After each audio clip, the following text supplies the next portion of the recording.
I rise today to address a growing threat to the rule of law in my state of Texas. The rise of Sharia, the law of Islam, has reached a tipping point in the Lone Star State, especially in North Texas, which I represent. Opaque Sharia-compliant actions are advancing across our state and our nation. We must be clear. America recognizes only one legal system, the Constitution and laws of the United States. I commend Texas Governor Greg Abbott for his strong leadership in recently confronting this challenge.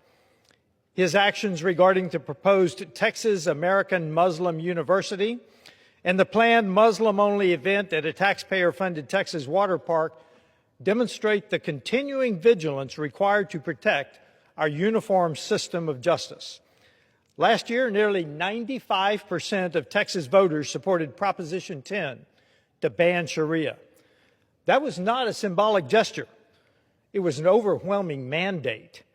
Texans declared decisively that no foreign legal framework shall influence, operate alongside, or supplant our state's judicial system. They expect their elected representatives to honor that vote. Recent events in the United Kingdom offer a stark and tragic warning. A new independent report on grooming gangs has exposed decades of systemic child sexual exploitation, predominantly of young white British girls by groups of Pakistani Muslim men, with authorities repeatedly failing to act out of fear of being labeled racist.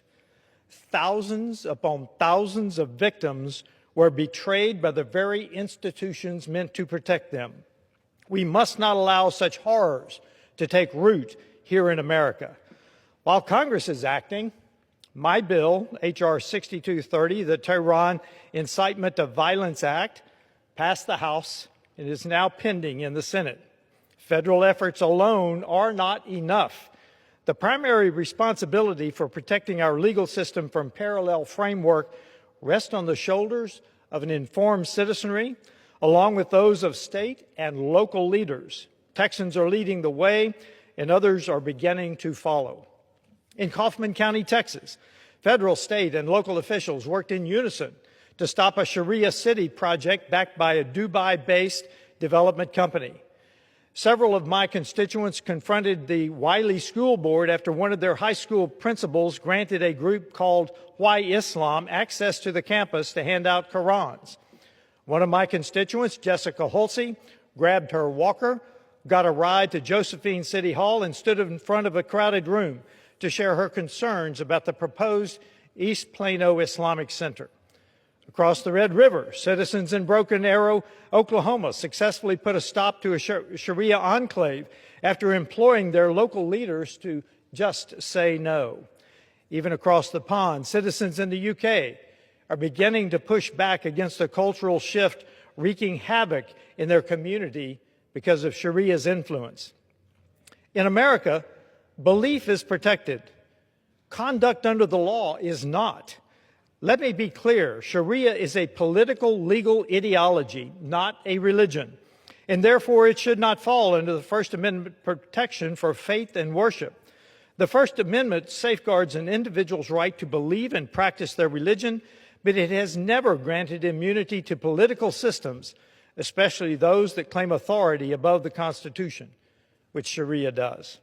When presented as a governing framework that dictates civil law, family law, criminal penalties, and public policy, Sharia functions as an ideological legal code rather than a religious belief.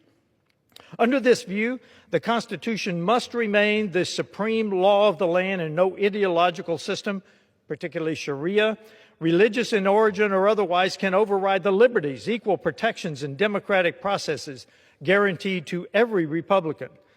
I thank the Texas Public Policy Foundation and the Texas legislators advancing common sense measures such as House Bill 495, which prohibits public institutions from accepting funds from foreign adversaries. I also encourage states to expand tools for local officials, including county commissioners, in order to safeguard our laws.